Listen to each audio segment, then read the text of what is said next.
প্রচলিত আছে, আপনারা সকলেই শুনে থাকবেন। কথাটি হচ্ছে, এই পৃথিবীতে এসেছিলাম শূন্য হাতে, আবার চলে যেতে হবে শূন্য হাতে। তবে সত্যিই কি মানুষ এই পৃথিবী ত্যাগ করে পরপারে যাওয়ার সময় শূন্য হাতেই চলে যায়? কি মনে হয় প্রিয় লিসেনার্স? না, একদমই না। কোনো মানুষের যখন এই পৃথিবীতে আগমন ঘটে, তখন তার পাপ বা পুণ্যের ফলাফল একদম শূন্য থাকে। সেই অর্থে মানুষের আগমন এই পৃথিবীতে শূন্য হাতে। তবে যখন সেই মানুষটি এই পৃথিবী ত্যাগ করে পরপারে চলে যায়, তখন সে তার সারা জীবনের পাপ বা পুণ্যের ফল নিজের সাথে করে বহন করে নিয়ে যায়। প্রিয় লিসেনার, পাপের ফল বা পুণ্যের ফল এইসব বিষয় নিয়ে কেন আমি এতগুলো কথা বললাম? কারণ আজকের এই ঘটনাটি কালো জাদু নামক একটি ভয়ানক পাপ কাজকে নিয়ে, এবং সেই ভয়ানক পাপ কাজের কষ্টদায়ক পরিণতি নিয়ে। আসসালামু আলাইকুম রাসেল ভাইয়া এবং আমাদের প্রিয় শ্রোতা বন্ধুরা, আশা করি আল্লাহ তাআলার অশেষ রহমতে ভালো আছেন। আমি লাজিম ইয়াসার জিয়াদ। আজ অনেক দিন পর ফিরে আসলাম আপনাদের মাঝে নতুন আরেকটি রহস্যময় অধ্যায় নিয়ে। শুরুতেই ভাইয়ার কাছে ক্ষমা চেয়ে নিচ্ছি আমার লিখায় অনিচ্ছাকৃত ভুলের জন্য। প্রিয় লিসেনার্স, আজ যে ঘটনাটি আপনাদের বলতে চলেছি, এই ঘটনা আমার সংগ্রহ করতে হয়নি। এই ঘটনা এক প্রকার আপনা আপনি আমার কাছে চলে এসেছে। কেন বললাম এমনটা? তবে চলুন প্রিয় লিসেনার্স, এই ঘটনাটি কিভাবে আমার কাছে এসেছে আপনা আপনি, আগে এই বিষয়টি আপনাদের বলা যাক। সাল 2023 জুলাই মাসের মধ্যবর্তী সময় আমি আমার গ্রামের বাড়ি টাঙ্গাইল গিয়েছিলাম। আমার টাঙ্গাইলে যাওয়া হলেই আমি এবং আমার বন্ধুরা মিলে এক বড় ভাইয়ের বাসায় চায়ের দোকানে মাঝে মধ্যে আড্ডা দেই। আর টাঙ্গাইলে থাকাকালীন প্রতি শুক্রবার রাতে সেই বড় ভাইয়ের চায়ের দোকানে বসে সাউন্ড বক্সে ভূত.com সবাই মিলে উপভোগ করি। এইবারও তার ব্যতিক্রম হয়নি। 3 মার্চের রাতে আমরা সবাই মিলে দোকানে বসে ভূত.com-এর এপিসোড 161 উপভোগ করছিলাম। এমন সময় হঠাৎ রাত 1টার দিকে দোকানে হন্তদন্ত হয়ে 20-22 বছরের একজন ভাই আসেন। এসেই তিনি বলতে শুরু করেন, ভাইয়ারা, আপনারা কি ফজরের আজান পর্যন্ত এখানে আছেন? যদি ফজরের আজান পর্যন্ত আপনারা এখানে থাকেন, আপনারা যদি কিছু মনে না করেন, তাহলে আপনাদের সাথে বসতে পারি। আমি টাঙ্গাইল সদর থেকে এসেছিলাম, আপনাদের 1 গ্রাম সামনে হরিপুরে। এখন কোনো গাড়ি পাচ্ছি না, আর হরিপুর থেকে এই পর্যন্ত আমি হেঁটে হেঁটে এসেছি। আসার পথে আমি প্রচণ্ড সমস্যার সম্মুখীন হয়েছি। তাই আমি আজ রাতটা যদি আপনাদের সাথে এখানে বসে বসে কাটাতে পারতাম, তাহলে খুবই উপকার হতো আমার। ভাই, না হলে ওরা আমার অনেক বড় ক্ষতি করে ফেলবে। তার এসব কথা শুনে আমরা তাকে বসতে বলি এবং জিজ্ঞেস করি কেন তিনি হরিপুরে এসেছিলেন এবং কারা তার অনেক বড় ক্ষতি করে ফেলতে চায়, তার আসার পথে কি কি সমস্যা হয়েছে। এরপর তিনি বলতে শুরু করেন, ভাই, আমি মোহাম্মদ রবিন আহমেদ। আমার বড় ভাইয়ের একটা সমস্যার জন্য এখানে একজন কবিরাজের কাছে এসেছিলাম। আমার বড় ভাই একজন ব্ল্যাক ম্যাজিশিয়ান ছিলেন। তিনি প্রায় 13 বছর যাবৎ ব্ল্যাক ম্যাজিক ছেড়ে দিয়েছেন। ব্ল্যাক ম্যাজিক ছেড়ে দেওয়ার পর থেকেই শুরু হয় তার জীবনের এক কঠিন পরীক্ষা। আমরা আমাদের সব কিছু হারিয়েছি আমার বড় ভাইয়ের এই পাপের জন্য। এই বলে সেই ভাই কান্নায় ভেঙে পড়েন। কিছুক্ষণ পর তিনি স্বাভাবিক হলে আমি তাকে জিজ্ঞেস করি, ভাই, আপনি যদি কিছু মনে না করেন, তাহলে আপনার বড় ভাইয়ের সম্পূর্ণ ঘটনাটি কি বলবেন? আমি ভূত.com-এ লিখে পাঠাবো। সকল মানুষের এই ব্ল্যাক ম্যাজিকের ভয়ানক পরিণতি সম্পর্কে জানা অনেক দরকার। আপনার বড় ভাইয়ের ঘটনা শুনে অনেকেই এই ভয়ানক পাপ কাজ থেকে সতর্ক হতে পারবেন। আমার এসব কথায় তিনি বলতে শুরু করেন, ভাই, আমাকে ক্ষমা করবেন। আমার বড় ভাই কিভাবে ব্ল্যাক ম্যাজিশিয়ান হয়েছেন এই বিষয়ে আমার কিছুই জানা নেই। ঘটনাটির পরিপূর্ণ অংশ আমি জানি না। কিছু কিছু বিষয় আমি জানি। সম্পূর্ণ ঘটনা শুধুমাত্র আমার বড় ভাই জানেন। আর আমার বড় ভাইয়ের অনুমতি ছাড়া আমি আপনাকে কিছুই বলতে পারবো না, কারণ আমি জেনে শুনে আপনাকে বিপদে ফেলতে পারবো না। আমি এ যাবৎ যে হুজুর কবিরাজকে আমার ভাইয়ের বিষয়ে বলেছি, তারা সবাই আমাকে এর কোনো সমাধান দিতে পারবেন না বলে জানিয়েছেন। এমনকি তারা প্রত্যেকে আমাকে বলেছেন এবং আমার বড় ভাইও আমাকে বলেছেন আমি যেন এই বিষয়ে কোনো অপরিচিত কাউকে কোনো কিছু না জানাই, তাহলে আমি যাকে জানাবো তারও নাকি অনেক বড় বিপদ হতে পারে। আমি আমার বড় ভাইকে গিয়ে এই বিষয়টি জানাবো। তিনি যদি আপনাকে সম্পূর্ণ ঘটনা বলতে রাজি হন, তাহলে আপনি তার কাছে সম্পূর্ণ ঘটনা শুনে নিন। আপনার ফোন নাম্বারটি দিন আমাকে, আমি আমার ফোনে সেভ করে নিচ্ছি। আমি আপনাকে ফোন করে জানাবো। এরপর আমি তাকে আমার নাম্বার দেই। দেখতে দেখতে ফজরের আজান হয়ে যায়। এরপর আমরা সবাই মিলে তাকে বাস স্ট্যান্ডে পৌঁছে দিয়ে আসি। সে চলে যায় বাসায়। যাই হোক, এরপর অতিবাহিত হয় 4 দিন। আমি রবিন ভাইয়ের কথা প্রায় ভুলেই গিয়েছিলাম। এমন সময় রবিন ভাইয়ের সাথে দেখা হওয়ার ঠিক 5ম দিন, অর্থাৎ আমার ফোনে সকাল 11টা নাগাদ একটি কল আসে। অপরিচিত একটি নাম্বার থেকে কলটি রিসিভ করতেই ওপাশ থেকে একজন বলতে শুরু করেন, আসসালামু আলাইকুম ভাই, চিনতে পেরেছেন আমাকে? আমি রবিন আহমেদ। কিছুদিন আগে আপনার সাথে রাতে দেখা হয়েছিল। আমার বড় ভাইয়ের ঘটনা আপনি জানতে চেয়েছিলেন। আমি ভাইয়াকে আপনার বিষয়ে বলেছিলাম, তিনি আপনাকে তার জীবনের সম্পূর্ণ ঘটনা বিস্তারিত বলবেন বলে আমাকে জানিয়েছেন। ভাইয়ার ঘটনাটি শুনতে হলে আপনাকে আমাদের বাসায় আসতে হবে। আপনি আজ বিকেল 5টার আগে আমাদের বাসায় চলে আসুন। আপনি টাঙ্গাইল সদরে এসে আমাকে কল দিয়েন, আমি আপনাকে রিসিভ করব। তার এসব কথা শুনে আমিও রাজি হয়ে যাই। বিকেল 5টা নাগাদ আমি টাঙ্গাইল সদরে পৌঁছে যাই। এরপর রবিন ভাই এসে আমাকে তাদের বাসায় নিয়ে যান। তার বড় ভাইয়ের রুমে আমাকে নিয়ে যান। প্রথমে রুমে প্রবেশ করতেই প্রচণ্ড বাজে একটা দুর্গন্ধ আমার নাকে ভেসে আসে। প্রবেশ করতেই আমি দেখি বিছানায় মানব কঙ্কালের মতো একটি জীবন্ত লোক শুয়ে আছে। রবিন ভাইয়ের বড় ভাইকে দেখে আমি একদম বাকরুদ্ধ হয়ে যাই। আমি আমার নিজের চোখকে বিশ্বাস করতে পারছিলাম না। রবিন ভাইয়ের বড় ভাইয়ের মুখে, হাতে অসংখ্য ক্ষতের দাগ। কিছু দাগ একেবারে নতুন, আর কিছু দাগ একেবারে পুরনো। রবিন ভাইয়ের বড় ভাইকে দেখে আমার মনে প্রচণ্ড অস্থিরতার সৃষ্টি হয়। আমাকে রুমে প্রবেশ করতে দেখে সে বিছানায় উঠে বসে এবং বলে, কি ছোট ভাই, ভয় পাচ্ছ? ভয়ের কিছু নেই। আমার এমন দেহ, আমার এমন পরিস্থিতির জন্য আমি নিজেই দায়ী।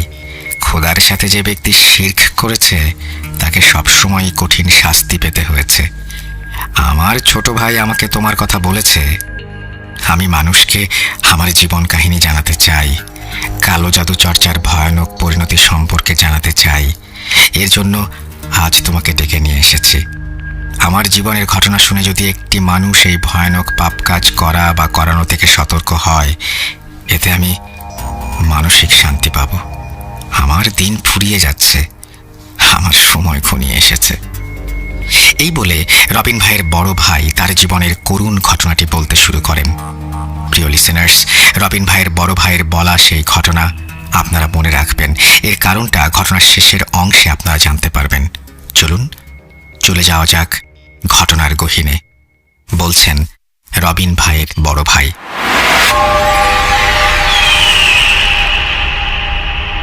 সাল 1985। আমার বাবা একজন সরকারি চাকুরিজীবী হওয়ায় তার বদলি হয়ে যায় চট্টগ্রামে। বাবার বদলি হওয়ায় আমরা সপরিবারে টাঙ্গাইল ছেড়ে চলে আসি চট্টগ্রামে। চট্টগ্রামে এসে আমি নতুন একটি স্কুলের 10ম শ্রেণীতে ভর্তি হই। বেশ ভালোভাবেই আমার 1-2টি করে দিন কেটে যেতে থাকে। ছোটবেলার থেকে আমার একটি অভ্যেস, আমি মানুষের সাথে খুব কম মিশতে পছন্দ করতাম। একাকী থাকাটাই আমি বেশি উপভোগ করতাম। সেজন্য আমার ক্লাসে আমি সবসময় একাই বসতাম। সেদিন সকালে আমি আমার ক্লাসের ঠিক শেষের দিকে একটি বেঞ্চে একাই বসে আছি। এমন সময় আমার পাশে নতুন একজন ছাত্র এসে বসে। আগে কোনো দিন তাকে আমি আমাদের ক্লাসে দেখিনি। সেদিন সেই ছেলেটির সাথে আমার কোনো কথা হয়নি। যাই হোক, এরপর থেকে সেই ছেলেটি আমার পাশেই সবসময় বসতে শুরু করে এবং এভাবেই চলে যায় বেশ কিছুদিন। এতদিনে আমি সেই নতুন ছেলেটির মধ্যে একটি বিষয় খেয়াল করি, সেও ঠিক আমারই মতো। সেও ক্লাসে কারোর সাথে কথা বলতো না, নিজের মতো আপনা আপনি বসে থাকতো। যাই হোক, একদিন সকালে আমি স্কুলে গিয়েছি। ক্লাসরুমে প্রবেশ করে দেখি সেই ছেলেটি বসে আছে তার নির্ধারিত জায়গায়। আমি গিয়ে বসে পড়ি ঠিক ওর পাশের জায়গাটায়। সেদিন আমি ওর সাথে কিছু কথা বলার চেষ্টা করি। শুরুতে আমি ওর সাথে ওর নাম কি জিজ্ঞেস করি এবং ও কোথায় থাকে সেটা জিজ্ঞেস করি। এসব জিজ্ঞেস করে আমি জানতে পারি ওর নাম নরেন দাস। আমাদের বাসা থেকে কিছু দূর গেলেই ওর বাসা। এভাবে ওর সাথে আমার কথা শুরু হয়। কিছুদিনের মধ্যে বেশ ভাব জমে যায় আমাদের মধ্যে। এভাবে অতিবাহিত হয়ে যায় 5 মাস। এতদিনে নরেন হয়ে ওঠে আমার একমাত্র সবচেয়ে প্রিয় বন্ধু। আপনারা হয়তো ভাবছেন আমি আমার বন্ধু নরেনকে নিয়ে এতগুলো কথা কেন বলছি। কারণ এই কালো জাদু নামক ভয়ানক কাজে আমাকে লিপ্ত করেছিল এই নরেন। এই নরেনের জন্য আমি হয়ে উঠেছিলাম একজন পাপী, একজন অনিষ্টকারী, একজন ব্ল্যাক ম্যাজিশিয়ান। কিভাবে হলো এসব, আস্তে আস্তে সবকিছু জানতে পারবেন ঘটনার কোনো একটি অংশে। সেদিন নরেন আর আমি স্কুল ছুটির পর আমাদের স্কুলের মাঠে বসেছিলাম, বিভিন্ন গল্পগুজব করছিলাম। এমন সময় হঠাৎ করেই নরেন বলে ওঠে, বন্ধু, ওই যে সামনের দিকে পাশাপাশি 2টো গরু বাঁধা আছে দেখেছ, সেখানে চলো, আমি তোমাকে একটা মজার বিষয় দেখাবো। কি মজার বিষয়? আমি এই প্রশ্ন করলে সে আবারও বলে ওঠে, জাদু। এখন দেখছো না গরু দুটো কি শান্তভাবে ঘাস খাচ্ছে। কিছুক্ষণের মধ্যে দেখবা সেই গরু দুটোর একজন অন্যজনের সাথে মারামারি শুরু করবে। আমি ওর এসব কথার কোনো কিছুই বুঝতে পারছিলাম না, কেমন বোকা বনে যাচ্ছিলাম। বন্ধু, তুমি সব কি বলছো? পাগল হয়ে গেলে নাকি? দুটো গরুই কি শান্তভাবে ঘাস খাচ্ছে, তারা মারামারি করবে কেন? আমার এসব কথায় নরেন বলে ওঠে, আগে চলো সেই গরু দুটোর কাছে গেলেই দেখতে পারবে। এই বলে নরেন টেনে সেই গরুর কাছে আমাকে নিয়ে যায়। আমাকে গরু দুটোর থেকে কিছু দূরে পাশে দাঁড়িয়ে থাকতে বলে। এরপরে সে চলে যায়। নরেন গরু দুটোর সামনে যেতেই সেই গরু দুটো ভয়ানকভাবে লাফাতে শুরু করে। সাথে সাথে নরেন সেই গরু দুটোর মাথায় হাত বোলাতে শুরু করে। মাথায় হাত বোলাতেই এক নিমেষে সেই গরু দুটো একদম আগের মতো শান্ত হয়ে যায়। এমন সময় আমি খেয়াল করি নরেনের চেহারা দেখে মনে হচ্ছে বিনা শব্দে কিছু একটা পড়ছে সে। আমি ওর সব কাজকর্ম দেখে রীতিমতো অবাক হয়ে ওর দিকে ফ্যাল ফ্যাল করে তাকিয়ে থাকি। হঠাৎ করেই নরেন সব নীরবতা ভেঙে চিৎকার করে বলে ওঠে, বন্ধু তাড়াতাড়ি এখান থেকে দূরে সরে যাও, এখনই শুরু হবে গরু দুটোর যুদ্ধ। এই বলে নরেন আমাকে ধাক্কা দিয়ে দূরে সরিয়ে দেয় এবং নিজেও সেই গরু দুটো থেকে দূরে সরে আসে। আমরা দুজন গরু দুটোর থেকে দূরে সরে আসা মাত্রই সেই গরু দুটো ভয়ানকভাবে লাফাতে শুরু করে এবং একে অপরের সাথে তীব্র মারামারি শুরু করে। আমি সব দৃশ্য দেখে বাকরুদ্ধ হয়ে যাই। নরেন এমন কি করলো যে এই গরু দুটো এমন আচরণ করছে? আমি কোনো হিসাব মেলাতে পারছিলাম না। আমার এই সব ভাবনার মাঝে নরেন বলে ওঠে, কি বন্ধু, বলেছিলাম না জাদু দেখবা? দেখলে? তুমি একটু দূরে দাঁড়িয়ে থাকো, আমি গরু দুটোকে শান্ত করে আসি। এই বলে নরেন গরু দুটোর কাছে যায় এবং গরু দুটোকে উদ্দেশ্য করে চিৎকার করে ধমক দিয়ে ওঠে। নরেনের চিৎকার দেওয়ার সাথে সাথে গরু দুটো এক নিমিষেই একদম শান্ত হয়ে নরেনের দিকে তাকিয়ে থাকে। এরপর নরেন ঠিক আগের মতো আবার গরু দুটোর মাথায় হাত বুলিয়ে দেয় এবং বিনা শব্দে কি কি যেন পড়ে গরু দুটোর দিকে ফু দিয়ে চলে আসে আমার কাছে। নরেন আমার কাছে চলে আসতেই সেই গরু দুটো আবারও একসাথে মাটিতে ঘাস খেতে শুরু করে, একদম শান্ত তারা। এরপর নরেন আমাকে নিয়ে চলে আসে স্কুলের একটি আম গাছের সামনে। আমি তখনও ভেবে পাচ্ছিলাম না এসব কি হলো, কিভাবে হলো। আমি নরেনকে যে কোনো প্রশ্ন করব আমি সেটাও করতে পারছিলাম না। বাকরুদ্ধের মতো শুধু মনে মনে এসব ভেবেই যাচ্ছিলাম। এমন সময় নরেন আমাকে উদ্দেশ্য করে বলল, কি ভাবছ? এটাই তো আমি কি করে করলাম এবং কিভাবে করলাম। এটাই হচ্ছে জাদু, একেই বলে বশীকরণ জাদু। চলো বন্ধু, আজ তোমাকে একজনের সাথে পরিচয় করিয়ে দেব। এই বলে নরেন আমাকে নিয়ে যায় আমাদের স্কুল থেকে 2 কিলোমিটার দূরে একটি বাড়িতে। বাড়িতে গিয়ে ঘরের দরজায় কড়া নাড়তেই ঘরের দরজা খুলে বেরিয়ে আসেন একজন মধ্যবয়স্ক ব্যক্তি। তিনি আমাদের দেখে হাসি মুখে আমাদের তার ঘরে প্রবেশ করান এবং মেঝেতে বসতে দেন। এরপর তিনি বলতে শুরু করেন, তুমি কায়কোবাদ, তাই না? আমি রমেশ দাস, নরেনের ছোট চাচা। নরেনের মুখে তোমার কথা শুনেছি, তো আজ কি মনে করে দুজন বন্ধু আমার বাড়িতে এলে? ওনার এই প্রশ্নে নরেন বলে ওঠে, চাচা আপনার শেখানো জাদুর কিছু অংশবিশেষ আমি আজ কায়কোবাদকে দেখিয়েছি। এইটুকু দেখেই কায়কোবাদ হাঁ হয়ে গিয়েছে। ও এসবের কোনো কুল কিনারা করতে পারছে না। নরেনের মুখে সব কথা শুনে রমেশ চাচা একগাল হেসে ওঠেন, বলেন, তাহলে এই বিষয়? হ্যাঁ, এটা কোনো বিষয় হলো? ওসব কিছুই না, ও হচ্ছে জাদু। নরেন আমার কাছ থেকে শিখেছে, জাদু দিয়ে অনেক কিছু করা যায়। কে শিখতে চাও? রমেশ চাচার সব কথা শুনে আমার মনে এই জাদুবিদ্যা শেখার আগ্রহ জন্মে যায়। আমি আর 7-5 কোনো কিছু না ভেবে রমেশ চাচাকে বলি, তাহলে চাচা আজ থেকে আমাকেও আপনি জাদু শেখাবেন? আমি নরেনের মতো জাদু শিখতে চাই। আমার এই কথা শুনে রমেশ চাচা বলতে শুরু করেন, হ্যাঁ অবশ্যই তোমাকে আমি জাদু শেখাবো, তবে জাদু শিখতে হলে তোমাকে অনেক কিছু ত্যাগ করতে হবে। একটা সময় গিয়ে তোমাকে অনেক বড় একটা কিছুর পরীক্ষার সম্মুখীন হতে হবে। পারবে তো সব কিছু মেনে নিতে? রমেশ চাচার এসব কথা শুনে আমি কোনো কিছু না ভেবে তাকে বলে দেই, এই জাদু শিখতে হলে আমাকে যা যা করতে হবে আমি সব কিছুই করতে রাজি আছি। এই কথাটি বলার মাধ্যমে আমি আমার জীবনের এক ভয়ানক ভুল করে বসি। যাই হোক, আমার এসব কথা শুনে আবার নরেশ চাচা বলতে শুরু করেন, জাদু শিখতে হলে শুরুতেই আমি তোমাকে 4টি শর্ত দেব। সেই সব শর্তগুলো তোমাকে মেনে চলতে হবে। প্রথম শর্ত, তোমাকে তোমার ধর্ম ত্যাগ করতে হবে। দ্বিতীয় শর্ত, তোমাকে তোমার পরিবার ত্যাগ করে আমার সাথে অন্য একটি জায়গায় চলে যেতে হবে কিছুদিনের জন্য। তৃতীয় শর্ত, বিভিন্ন অমানবিক কাজে তোমাকে লিপ্ত হতে হবে। কাজগুলো থেকে পিছু হটার কোনো সুযোগ নেই। চতুর্থ শর্ত, জাদুর কাজ শিখতে গিয়ে কোনো প্রকার ভালোবাসা, ঘৃণা, মায়া, সহানুভূতি এসব কোনো অনুভূতি নিজের মধ্যে পোষণ করা যাবে না।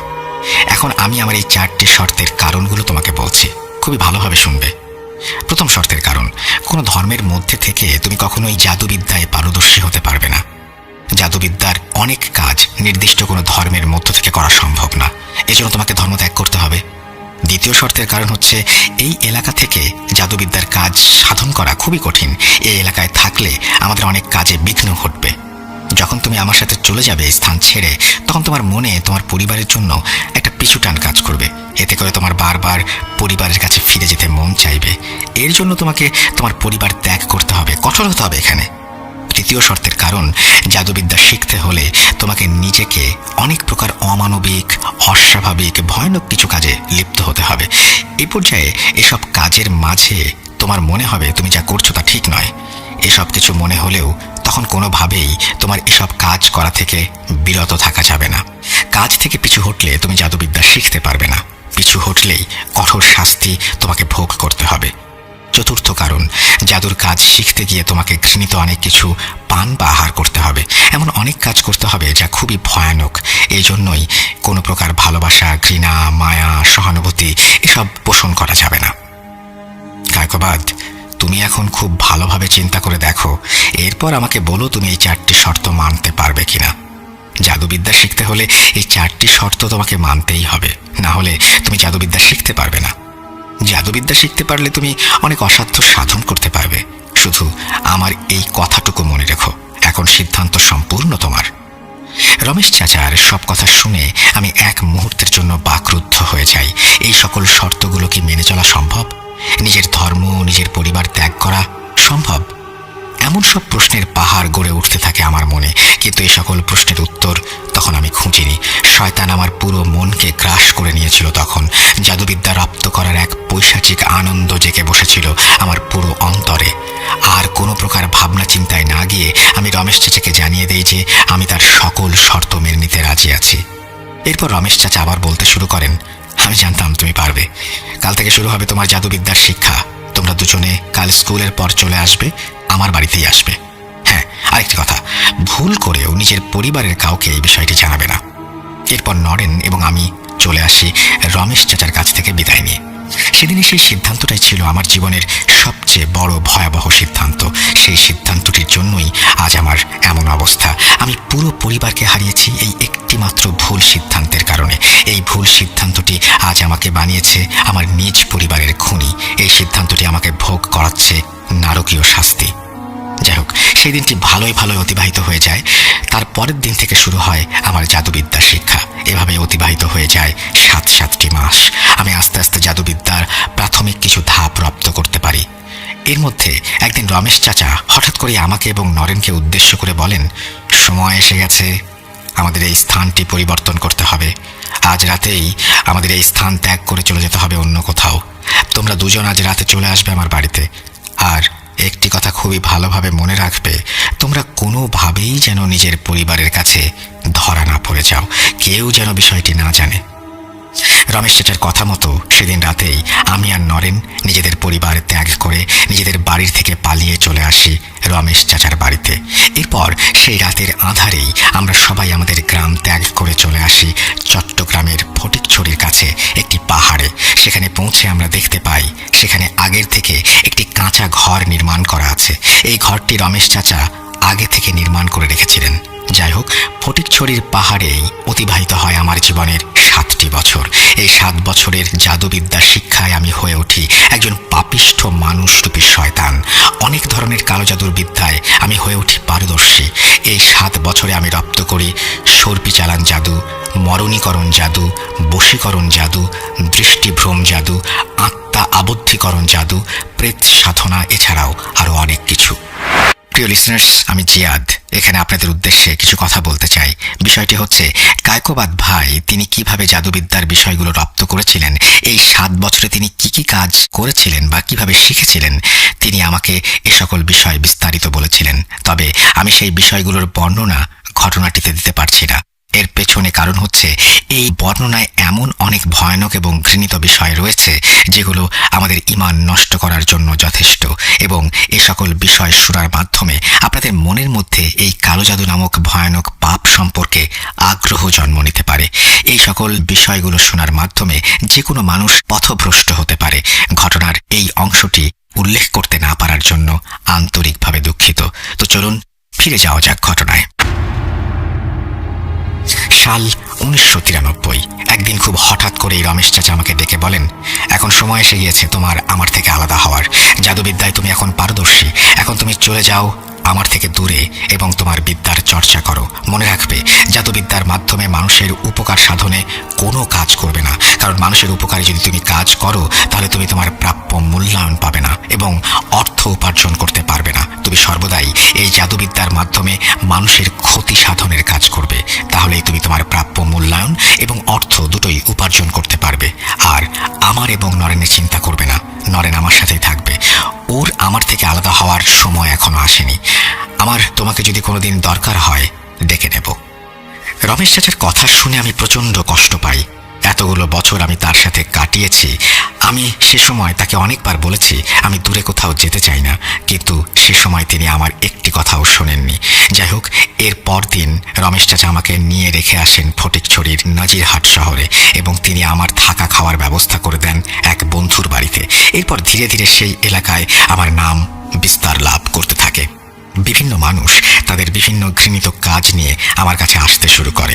আমি তাদের সকল কাজ করে দিতে শুরু করি অর্থের বিনিময়ে। আমি আমার এই ভয়ানক বিদ্যার মাধ্যমে মানুষের ক্ষতি সাধনের কাজ করতে থাকি একটার পর একটা। ধীরে ধীরে আমার পুরো জীবন ধাবিত হতে থাকে ধ্বংসের দিকে। আমি হয়ে উঠি একজন মানুষরূপী শয়তান, কিন্তু সেই সময় আমার মধ্যে এসব কোনো চিন্তাই আসেনি। সে সময় শয়তান আমার পুরো শরীরকে গ্রাস করে রেখেছিল। এভাবেই অতিবাহিত হয়ে যায় একটি বছর। এই এক বছরের মধ্যে আমি আমার এই ভয়ানক বিদ্যার মাধ্যমে শুধুমাত্র দুটি উপকারের কাজ করি, আর সবগুলো কাজ করি মানুষের ক্ষতি সাধনে।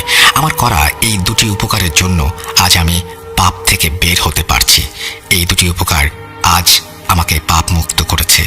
এই বলেই কাকবাদ ভাই হঠাৎ করেই চমকে ওঠেন। হঠাৎ করেই তার চোখে মুখে ফুটে ওঠে এক ভয়ানক ভয়ের ছাপ। তিনি ভয়ার্ত স্বরে হন্তদন্ত হয়ে বলে ওঠেন, তোমরা তাড়াতাড়ি এই রুম থেকে বেরিয়ে যাও। ছোট ভাই, তুমি কালকে আবার এসো ঘটনার বাকি অংশ শুনতে। কাল তোমাকে বলবো। রবিন, তুমি ছোট ভাইকে নিয়ে এখন এই রুম থেকে বেরিয়ে যাও। এরপর রবিন ভাই আর আমি রুম থেকে বেরিয়ে আসি। আমরা রুম থেকে বেরিয়ে আসতেই কায়কোবাদ ভাই তার রুমের দরজা ভেতর থেকে লাগিয়ে দেন। রুমের দরজা ভেতর থেকে লাগানোর সাথে সাথে রুমের ভেতর থেকে ভেসে আসতে থাকে কায়কোবাদ ভাইয়ের একের পর এক ভয়ানক চিৎকার, আর্তনাদ। সেদিন আমি পেয়েছিলাম আমার জীবনের সর্বোচ্চ ভয়। কায়কোবাদ ভাইয়ের চিৎকারের শব্দ আমার রুহ কাঁপিয়ে দিয়েছিল। এমন সময় হঠাৎ করে রবিন ভাই আমার হাত ধরে টেনে বাসার মেইন রোডে আমাকে নিয়ে আসে এবং আমাকে উদ্দেশ্য করে বলে, ভাই, আপনাকে কল করলে আপনি দয়া করে আগামীকাল আবার আসবেন, আর এখনই এখান থেকে চলে যান। আমি অত্যন্ত দুঃখিত এই সকল কিছুর জন্য। এই বলে তিনি আমাকে বিদায় দিয়ে হন্তদন্ত হয়ে বাসার মেইন ডোর লাগিয়ে দেন। হঠাৎ কি হলো আমি কিছুই বুঝতে পারছিলাম না। এরপর আমি চলে আসি সেখান থেকে আমার বাসায়। সে রাতে আমি এক ফোঁটা ঘুমোতে পারিনি। কেমন যেন এক অজানা অস্থিরতা আমার পুরো শরীরকে গ্রাস করছিল বারবার। হঠাৎ কেন কায়কোবাদ ভাইয়ের মুখে ভয়ের ছাপ ফুটে উঠল? ঘটনা বলতে বলতে হঠাৎ কেন তিনি থেমে গেলেন? তিনি কেন এভাবে রুম থেকে চিৎকার করে হাহাকার করে উঠলেন? তার এই পাপ কর্মের ফলে কিভাবে তার নিজ পরিবারের সকলকে তিনি হারালেন? তিনি কিভাবে এই কালো জাদু নামক পাপ থেকে বেরিয়ে আসলেন? বারবার আমার মন শুধু এই অজানা প্রশ্নগুলোর উত্তর খুঁজে যাচ্ছিল। যাই হোক, পরদিন সকাল 11টা নাগাদ রবিন ভাই আমাকে কল করেন এবং যত তাড়াতাড়ি সম্ভব তাদের বাসায় যেতে বলেন। এরপর আমি প্রায় 12টা নাগাদ ওনাদের বাসায় পৌঁছে যাই। ওনাদের বাসায় প্রবেশ করতেই তিনি আমাকে নিয়ে যান কায়কোবাদ ভাইয়ের রুমে। কায়কোবাদ ভাইয়ের রুমে প্রবেশ করতেই আমি যা দেখতে পাই সেটা দেখে আমি এই ঘটনা শোনার ইচ্ছাই হারিয়ে ফেলি। প্রচণ্ড ভয় আমার মনে জেগে বসে। গতকাল যে মানুষটাকে মোটামুটি ভালো দেখে গেলাম, আজ সেই মানুষটার একই অবস্থা। কায়কোবাদ ভাই লুঙ্গি পরে খালি গায়ে বিছানায় শুয়ে আছেন। তার শরীর যতদূর দেখা যাচ্ছে প্রতিটি জায়গায় বড় বড় তাজা কামড়ের দাগ, বড় বড় আঁচড় তার সারা শরীর জুড়ে ছড়িয়ে পড়েছে। একই ভয়ানক অবস্থা। যাই হোক, কায়কোবাদ ভাই আমাকে দেখে শোয়া থেকে উঠে বসার চেষ্টা করেন, কিন্তু তিনি ব্যর্থ হন। এরপর তিনি শুয়ে শুয়েই বলতে শুরু করলেন, ভাই, তুমি আমার এই অবস্থা দেখে ভয় পাচ্ছ, অবাক হচ্ছ তাই না? অবাক হওয়ার কিছু নেই। এই সকল কিছু আমার পাপের ফল। আমার এই জীবনে খোদার সাথে শিরক করাটা খুবই শাস্তিযোগ্য একটা অপরাধ হয়েছে। ওরা প্রতি 13 দিন অন্তর অন্তর আসে আমার কাছে এবং আমাকে এই শাস্তিটি দিয়ে চলে যায়। ওদের আসার সময় হলে আমি বুঝতে পারি, এই জন্যই আমি গতকাল তোমাকে রুম থেকে তাড়াহুড়ো করে বের করে দেই। এখন তুমি ভাবছো ওরা কারা? বলবো সবকিছু একে একে। গতকাল কোথায় যেন শেষ করেছিলাম ঘটনাটি? ও হ্যাঁ, মনে পড়েছে। আমার করা দুটি উপকার যার মাধ্যমে এই পাপ থেকে আমি বের হতে পেরেছিলাম। তাহলে শোনো সেই দুটি উপকারের বর্ণনা। প্রথম উপকার, সে রাতে আমি আমার একটি কাজ শেষ করে বাড়ি ফিরে আসছিলাম। এমন সময় আমি চাঁদের আলোয় দেখতে পাই রাস্তার মাঝে 4টি কালো বিড়াল একটি সাদা বিড়ালকে ভয়ানকভাবে আঘাত করছে। এ দৃশ্য দেখার সাথে সাথে আমি বুঝতে পাই সেই সাদা বিড়ালটি একটি ভালো জিন এবং তাকে আঘাত করছে যে 4টি বিড়াল তারা খারাপ জিন। সে সময় হঠাৎ করেই আমার মনে কেন জানি দয়া চলে আসে সেই সাদা বিড়ালটির জন্য। এরপর আমি 7-5 না ভেবে সেই 4টি জিনকে আমার বিদ্যার সাহায্যে বন্দি করে ফেলি সেখানে থাকা একটি গাছের সাথে। এমন অবস্থায় সাথে সাথে সেখান থেকে সেই সাদা বিড়ালটি পাশের ঝোপে লাফ দিয়ে চলে যায়। এরপর সেই 4টি জিনকে আমি বন্দি করে নিজের সাথে করে নিয়ে আসি। বাড়ি ফিরে আমি রাতের খাবার খেয়ে সাধনায় বসেছি। এমন সময় হঠাৎ করেই আমার জানলা দিয়ে প্রবেশ করে একটি সাদা ধোঁয়া। সেই ধোঁয়াটি ঘরে প্রবেশ করেই একটি মানুষের অবয়বে পরিণত হয় এবং আমাকে উদ্দেশ্য করে কথা বলতে শুরু করে। আসসালামু আলাইকুম। আপনাকে অসংখ্য ধন্যবাদ। আল্লাহ তাআলার অশেষ রহমতে আপনি আমাকে আজ রক্ষা করেছেন। আমি আপনার প্রতি কৃতজ্ঞ। আমি একজন বীর জিন। আমার নাম মেহলান তেফাতাজ। আমার কাজ বিভিন্ন তথ্য সংগ্রহ করা। আমি আজকে একটি কাফির জিন জাতির সম্পর্কে তথ্য সংগ্রহ করতে গিয়েছিলাম। তাদের এলাকায় প্রবেশ করতেই তারা আমাকে ধরে ফেলে এবং অত্যাচার করতে শুরু করে। এর মধ্যে আপনি সেখানে আসলেন। আল্লাহ তাআলার রহমতে এবং আপনার উসিলায় আজ আমি বেঁচে ফিরলাম। আপনার যদি আমাকে কোনোদিন প্রয়োজন হয় তাহলে আমাকে ডাকবেন। আমি আপনার সাহায্য করার চেষ্টা করব। আর আপনাকে আমি একটি কথাই বলতে চাই, আপনি আপনার এই বিদ্যা মানুষের ক্ষতি সাধনের কাজে না লাগিয়ে মানুষের উপকারের কাজে লাগানোর চেষ্টা করবেন, তাতেই আপনার মঙ্গল হবে। এই বলে সেই জিনটি আবার সাদা ধোঁয়ার মতো মিলিয়ে গেল। দ্বিতীয় উপকার, সময়টা বিকেলের দিকে। আমি সেদিন ঘরে শুয়েছিলাম। হঠাৎ করে আমি শুনতে পাই আমার ঘরের বাইরে থেকে কে যেন আমাকে ডাকছে। ডাক শুনতে পেয়ে আমি ঘর থেকে বাইরে বের হয়ে এসে দেখি একজন যুবক দাঁড়িয়ে আছে। আমাকে বেরিয়ে আসতে দেখে সে হন্তদন্ত হয়ে আমার কাছে আসে। ভাইজান, আমার নাম রবিন, তাড়াতাড়ি চলুন আমাদের বাড়িতে। আমার বড় বোনের খুবই অস্বাভাবিক অবস্থা, কেমন যেন আচরণ করছে। আমার বোনের অবস্থা ভালো নয়। এই পৃথিবীতে আমার বোন ছাড়া আর কেউ নেই। আপনি আমার বোনকে বাঁচান। রবিনের সব কথা শুনে আমি তার সাথে তখনই তার বাড়িতে চলে যাই। ওদের বাড়িতে গিয়ে আমি দেখতে পাই খুবই মায়াবী চেহারার একটি মেয়ে বিছানায় শুয়ে আছে। আমাকে দেখা মাত্রই মেয়েটি বিছানায় ছটফট করতে শুরু করলো। মেয়েটিকে দেখা মাত্রই আমি বুঝতে পারি ওকে তুচ্ছ একটি মেছো জিন আসর করেছে। এরপর সেই জিনকে বন্দি করে মেয়েটিকে ঝাড়ফুঁক করে চলে আসি। আমার এই পাপিষ্ঠ বিদ্যা দিয়ে শুধুমাত্র এই 2টি উপকার আমি করেছিলাম। এখন প্রশ্ন হচ্ছে, এই 2টি উপকার কিভাবে এই পাপকে মুক্ত হতে সাহায্য করলো? তুমি এতক্ষণ নিশ্চয়ই একটি বিষয় লক্ষ্য করেছো। বিষয়টি হচ্ছে, আমি আমার করা দ্বিতীয় উপকারে রবিন নামক একজনের কথা উল্লেখ করেছি। সেই রবিন আর কেউ না, এই যে এখন তোমার সামনে বসে আছে, এটি হচ্ছে সেই রবিন। রবিন হচ্ছে আমার শ্যালক। ওর বোনকে প্রথম দেখা মাত্রই বহু বছর পর হঠাৎ সেদিন আমার মনে ভালোবাসা নামক এক অনুভূতির সৃষ্টি হয়। সেদিনের পর থেকে রবিন আমার খুব কাছাকাছি থাকতে শুরু করে। এভাবেই একটা সময় রবিনের পাশাপাশি ওর বোন রিনার সাথেও আমার সখ্যতা গড়ে ওঠে।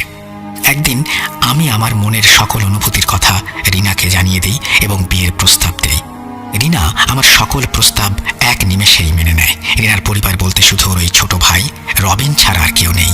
সেই জন্য আর কোনো ঝামেলায় না গিয়ে ঠিক তার পরের দিন আমরা বিয়ে করে ফেলি। এভাবে খুব ভালোভাবেই কেটে যেতে শুরু করে আমাদের ছোট সংসার। এভাবেই পেরিয়ে যায় 3টি মাস। এখানে একটি কথা বলে রাখি, রিনা অত্যন্ত ধার্মিক একজন মেয়ে। ইসলাম ধর্মের বিষয়ে ওর নিখুঁত জ্ঞান। রিনা এবং রবিন ওরা দুজনে মনে করত আমি একজন কবিরাজ। আমি কবিরাজ বিদ্যা দিয়ে টাকার বিনিময়ে মানুষের উপকার করি। কিন্তু আমি যে একজন পাপী কালো জাদুকর, কোনো কাজই মানুষের উপকার বা মঙ্গল সাধনের জন্য করি না। আমি যে একজন মানুষরূপী শয়তান, এই বিষয়টি তাদের কখনো চিন্তাতে আসেনি। তবে রিনার আমার প্রতি এই ভুল ধারণাটি বদলে যায় একদিন। সেদিন রাতে আমি আমার কাজ শেষ করে বাসায় ফিরে সবে বিছানায় বসেছি। এমন সময় রিনা মলিন চেহারা নিয়ে আমার কাছে এসে বসে। হঠাৎ করেই ও আমাকে জড়িয়ে ধরে ফুঁপিয়ে কাঁদতে শুরু করে। কি হয়েছে জিজ্ঞেস করতেই ও কান্না জড়িত কণ্ঠে বলতে থাকে, আমি আজ তোমার কক্ষে গিয়ে যা যা দেখেছি সেসব দেখে আমার রুহ কেঁপে উঠেছে। তুমি এই কাজগুলো কেন করো? কি লাভ এসব কাজ করে? আচ্ছা, একবার চিন্তা করে দেখেছো মৃত্যুর পর খোদার কাছে কি জবাব দেবে? তুমি কেন কালজাদুর সাহায্য নিয়ে মানুষের ক্ষতি করো? আল্লাহ তাআলার দোহাই লাগে, ছেড়ে দাও এসব কাজ, ফিরে আসো আল্লাহ তাআলার পথে। সামনে আমাদের সুন্দর ভবিষ্যৎ। আমি তোমাকে ভালোবাসি, আমি তোমাকে হারাতে চাই না। এই কাজগুলো তুমি যদি ছেড়ে দিতে না পারো, তাহলে তুমি আমাকে ছেড়ে দাও। এই বলে রিনা অঝরে কাঁদতে শুরু করে। রিনার মুখে সব কথা শুনে আমার মাথায় আকাশ ভেঙে পড়ার উপক্রম হয়। রিনাকে আমি খুবই কড়াভাবে নিষেধ করেছিলাম আমার সাধনার ঘরে প্রবেশ করতে। রিনা কোনো দিন আমার সাধনার কক্ষে প্রবেশ করেনি। আজ হঠাৎ ওর এমন কি হলো যে ও আমার কক্ষে প্রবেশ করলো? আমি বাকরুদ্ধ হয়ে এসব চিন্তা করতে থাকি। এমন সময় রিনা কান্না থামিয়ে আবার বলতে শুরু করে, আমার উপর খুব রাগ হচ্ছে তাই না? তোমার কড়া নিষেধ থাকার পরেও আমি তোমার কক্ষে কেন প্রবেশ করলাম? মেহলান সিফাতাজ, এই নামটি তোমার মনে আছে? যার জীবন রক্ষা করেছিলে তুমি, উনি আমাকে তোমার সব কাজের কথা বলেছেন। অনেকদিন যাবৎ তিনি আমার স্বপ্নে এসে আমাকে বারবার এই সকল বিষয়ে বলছিলেন। বিষয়টি নিছক স্বপ্ন ভেবে বারবার আমি ভুলে গিয়েছি, কিন্তু আজকে তিনি নিজে সশরীরে আমার সামনে হাজির হয়ে এই সকল বিষয় আমাকে জানিয়েছেন এবং তোমার কক্ষে গিয়ে এসব কিছুর প্রমাণ নিজ চোখে দেখে আসতে বলেছেন। তুমি আমার বা ওনার ওপর রাগ করো না। যেটা করে আসছো এর পরিণতি খুবই খারাপ। আমার জন্য, আমাদের সুন্দর ভবিষ্যতের জন্য, আমাদের ভালোবাসার জন্য এই পাপ থেকে তুমি নিজেকে মুক্ত করো। কি পারবে না? এরপর রিনা আমাকে এই পাপ সম্পর্কে অনেকগুলো হাদিস বলতে শুরু করে। আমি বাকরুদ্ধ হয়ে ওর প্রতিটি কথা মনোযোগ দিয়ে শুনতে থাকি। সে রাতে হয়তো আল্লাহ তাআলার রহমত আমার ওপর বর্ষিত হয়েছিল। রিনার বলা হাদিস শুনে আমার রুহ কেঁপে উঠেছিল। খোদার ভয়, পরকালের ভয় আমার পুরো অন্তরকে গ্রাস করছিল। সে রাতে আমি মনস্থির করি এই সকল পাপ কাজ থেকে আমি নিজেকে চিরতরে সরিয়ে নেব। রিনাকে সে রাতে আমি প্রতিশ্রুতি দেই এই পাপ কাজ আমি ছেড়ে দেব। হ্যাঁ, ঠিক তার পরদিন এসব পাপ কাজ আমি ঠিকই ছেড়ে দিই চিরতরে। তবে এসব পাপ কাজ ছেড়ে দেবার আগে একটি কাজ আমি করি। সেই একটি কাজ আমার পুরো পরিবারকে কেড়ে নেয়। সেই একটি কাজের জন্যই আজ আমাকে এমন শাস্তি ভোগ করতে হচ্ছে। আফসোস হয় আমার এখনো, সেদিন যদি আমি রিনার কথা শুনতাম তাহলে হয়তো আমার পুরো পরিবার আমার কাছে থাকতো। পরদিন সকালে আমি ঘুম থেকে উঠে সবে সকালের খাবার খেয়েছি। এমন সময় খুব হঠাৎ করেই আমার বাড়িতে এসে হাজির হন আমার গুরু রমেশ চাচা। ওর নাম মনে পড়লে এখন আমার ঘৃণা হয়। যাই হোক, আমার বাড়িতে এসেই তিনি আমাকে উদ্দেশ্য করে বলতে শুরু করেন, বাবা কায়কোবাদ, ভুলে গেলি তোর গুরুকে? শুনলাম বিয়ে করেছিস, আমাকে একবার খবরও তো দিলি না। তোর তো এখন আমাকে আর দরকার পড়ে না রে বাবা, কিন্তু আজ আমার খুবই দরকার তোকে। বাবা, আমার একটি কাজ আজ তোকে করে দিতে হবে। তার এসব কথার প্রতি উত্তরে আমি বলে উঠি, চাচা, খুব হঠাৎ করেই বিয়ের কাজটা সেরে ফেলেছি, তাই আপনাকে খবর দেওয়া হয়নি। কি কাজ করতে হবে? তবে চাচা, আমি গতকাল রাতে একটি সিদ্ধান্ত নিয়েছি, আর সেটি হচ্ছে এই কালো জাদু চিরতরে বাদ দিয়ে দেব। আমার কথা শুনে তিনি দেখলাম খুব একটা অবাক হলেন না। যাই হোক, এরপর তিনি আমার কথার উত্তরে বললেন, আমার জীবনের সবচেয়ে গুরুত্বপূর্ণ কাজ করতে গিয়ে আমি আটকে গিয়েছি। বাবা, আমি তো তোর গুরু, গুরুর কথা রাখবি না? আমার এই শেষ কাজটি করে তুই কালো জাদুর কাজটি চিরতরে বাদ দে। আমি তোকে বাধা দেব না। আমি তোকে একটি কবরস্থানের ঠিকানা দিচ্ছি। আজ রাতে তুই সেই কবরস্থানে গিয়ে আমি তোকে একটি কবর দেখিয়ে দেব। সেই কবরের লাশের মাথা এবং 2 হাতের কনিষ্ঠ আঙুল কেটে নিয়ে এসে দিবি। আমি তোকে অনুরোধ করছি, আমার এই শেষ কাজ তুই করে দে। আমি নরেনকে পাঠিয়েছি অন্য একটি কাজে, না হলে তোর এই কাজটি করতে হতো না। রমেশ চাচার অনুরোধ আমি ফেলতে পারি না। আমি কাজটি করার জন্য রাজি হয়ে যাই। এরপর রমেশ চাচা আমার বাড়ি থেকে চলে যান। রাতে আমাকে নিতে আসবেন বলেন, কিন্তু রিনা আমাকে কোনোভাবেই সেই কাজটি করতে দিতে চাচ্ছিল না। এরপর আমি রিনাকে অনেকবার বুঝিয়ে রিনাকে কথা দেই এটি আমার জীবনে শেষ কাজ। যাই হোক, সন্ধ্যা গড়িয়ে রাত 10টা নাগাদ রমেশ চাচা আমাদের বাড়িতে আসেন আমাকে নিতে। এরপর আমি বেরিয়ে পড়ি তার সাথে। কিছুক্ষণের মধ্যে আমরা পৌঁছে যাই একটি পারিবারিক কবরস্থানে। কবরস্থানে পৌঁছে আমি চিনতে পারি এটি কাদের পারিবারিক কবরস্থান। এই কবরস্থানটি হচ্ছে একজন কবিরাজের পারিবারিক কবরস্থান। সেই কবিরাজটি এই 10 কি 12 দিন আগে মারা গিয়েছেন। যাই হোক, একসময় রমেশ চাচা আমাকে সেই কবিরাজের কবর দেখিয়ে বলেন সেখান থেকে সেই জিনিসগুলো নিয়ে আসতে হবে। আমি সময় নষ্ট না করে কবর খুঁড়ে কবিরাজের লাশের থেকে তার মাথা এবং 2 হাতের কনিষ্ঠ আঙ্গুল কেটে নিয়ে আসি। কবরটি আবারও ঠিকঠাক করে রমেশ চাচার কাছে এসে তাকে জিনিসগুলো বুঝিয়ে দেই। এরপর রমেশ চাচার থেকে আমি বিদায় নিয়ে চলে আসি বাসায়। ওই রাতের পর আমি এই পাপ কাজ চিরকালের জন্য ছেড়ে দেই। পরের দিন শুক্রবার আমি কালেমা পড়ে দিনের পথ ইসলামে ফিরে আসি। এর কিছুদিন পর আমি আমার পরিবারের সাথে যোগাযোগ করতে সক্ষম হই। এরপর এই এলাকা ছেড়ে রিনা এবং রবিনকে নিয়ে চলে যাই আমার পরিবারের কাছে টাঙ্গাইলে। ধীরে ধীরে আমার জীবন খুবই আনন্দে কাটতে থাকে। আমি বড় একটি মুদিখানার দোকান দেই, খুব ভালো আয় রোজগার শুরু হয়ে যায়। এক কথায় পরিবার নিয়ে খুব আনন্দের সময় কাটছিল আমার। এভাবেই দেখতে দেখতে কেটে যায় প্রায় 2টি বছর। আমি ধীরে ধীরে ভুলে যাই আমার সেই পাপী বিদ্যা, আমি ভুলে যাই আমার সেই পাপের জীবন। আমি উপভোগ করতে থাকি শুধু আমার এই আনন্দের জীবন। একদিন সকালে আমার এই আনন্দ সব এক নিমেষে মিশে যায়। সেই সকালে আমার ঘুম ভাঙে রবিনের চিৎকারে। ঘুম ভেঙে যেতেই আমি দেখি রবিন আমার পাশে দাঁড়িয়ে চিৎকার করে কেঁদে চলেছে। কি হয়েছে জিজ্ঞেস করতেই রবিন কান্না জড়িত কণ্ঠে বলে ওঠে, ভাই কি হলো আমাদের বাসায়? কেউ বেঁচে নেই ভাই, কেউ বেঁচে নেই, ওই যে ওইখানে আপু। এই বলে রবিন ফুঁপিয়ে ফুঁপিয়ে কাঁদতে শুরু করে। ওর এসব কথা শুনে ওর হাতের ইশারা মোতাবেক আমি ছুটে যাই ডাইনিং রুমের দিকে। রুমে প্রবেশ করতে আমি দেখি রিনার নিথর দেহ মেঝেতে পড়ে আছে, ওর মুখ দিয়ে রক্ত গড়িয়ে পড়ছে। এই দৃশ্য দেখা মাত্রই আমি ছুটে যাই আমার বাবা মার ঘরে। বাবা মার ঘরে প্রবেশ করা মাত্রই আমি দেখি মা বাবার নিথর দেহ পড়ে আছে বিছানায়। তাদের দুজনের মুখ দিয়েও রক্ত গড়িয়ে পুরো বিছানা মাখামাখি। এক নিমেষেই আমার পুরো পৃথিবীর আনন্দ শেষ হয়ে যায়। আমার জীবনে নেমে আসে অন্ধকার। আমার পরিবারের সকলকে হারিয়ে আমি হয়ে যাই এতিম। আমি কিছুই বুঝে উঠতে পারছিলাম না কেন এমন হলো। হঠাৎ কিছুক্ষণ পর বাসায় পুলিশ এসে আমার মা বাবা এবং আমার রিনাকে নিয়ে যায়। পোস্টমর্টম করে জানতে পারে তাদের শরীরের প্রতিটি গুরুত্বপূর্ণ অর্গান পচে সেখানে পোকা হয়ে গেছে। এসব শুনে আমি বুঝতে পারি আমার করা কোনো এক পাপ কাজের শাস্তি হিসেবে আমার পুরো পরিবার আমি হারিয়ে ফেলেছি।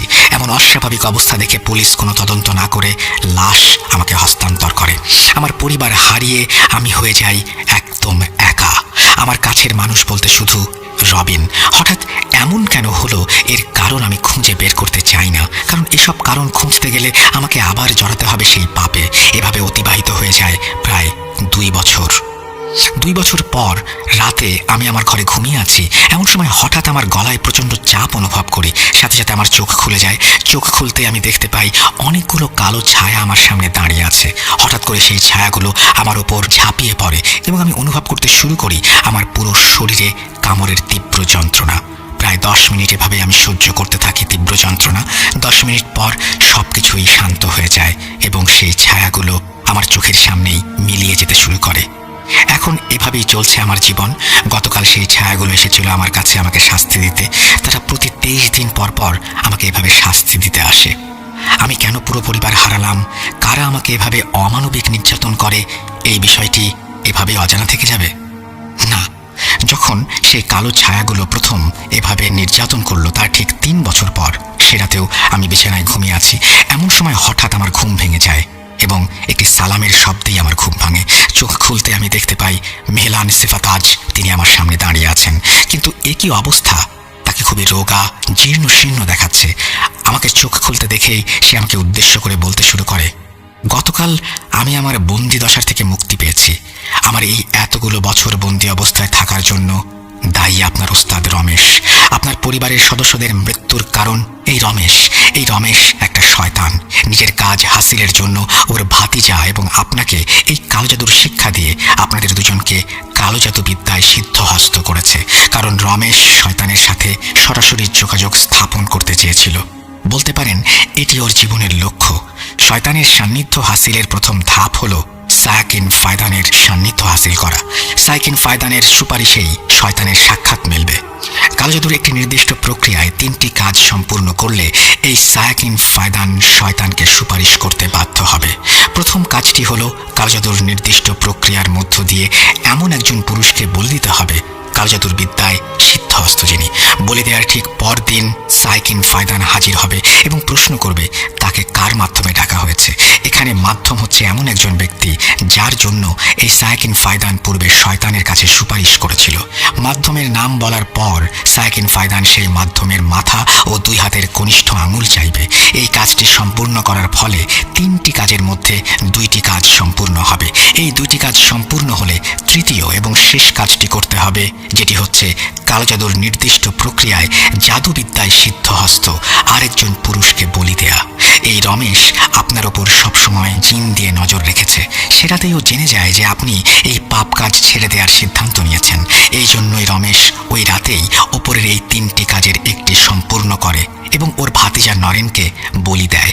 এর পরদিন সকালে সে আপনার কাছে আসে তার দ্বিতীয় কাজটি আপনাকে দিয়ে করিয়ে নেওয়ার উদ্দেশ্যে, এবং সে সফল হয়। দ্বিতীয় কাজটি রমেশ আপনাকে দিয়ে কেন করিয়েছে জানেন? কারণ বলি দেওয়ার দ্বিতীয় দিন সাইকিন ফায়দান হাজির হয়েই মাথা এবং কনিষ্ঠ আঙুল দাবি করে। তখন সেই ব্যক্তি যদি এই জিনিসগুলো দিতে সক্ষম হয়, তাহলে সাইকিন ফায়দান সেই মাধ্যমের পুরো বংশকে নির্বংশ করে দেয়। আপনি যার মাথা এবং 2 হাতের কনিষ্ঠ আঙুল কেটে এনে রমেশকে দিয়েছেন, সেই কবিরাজ খুব ভালোভাবে জানতো কেউ না কেউ তার শরীরের অংশ নিতে সক্ষম হবেই।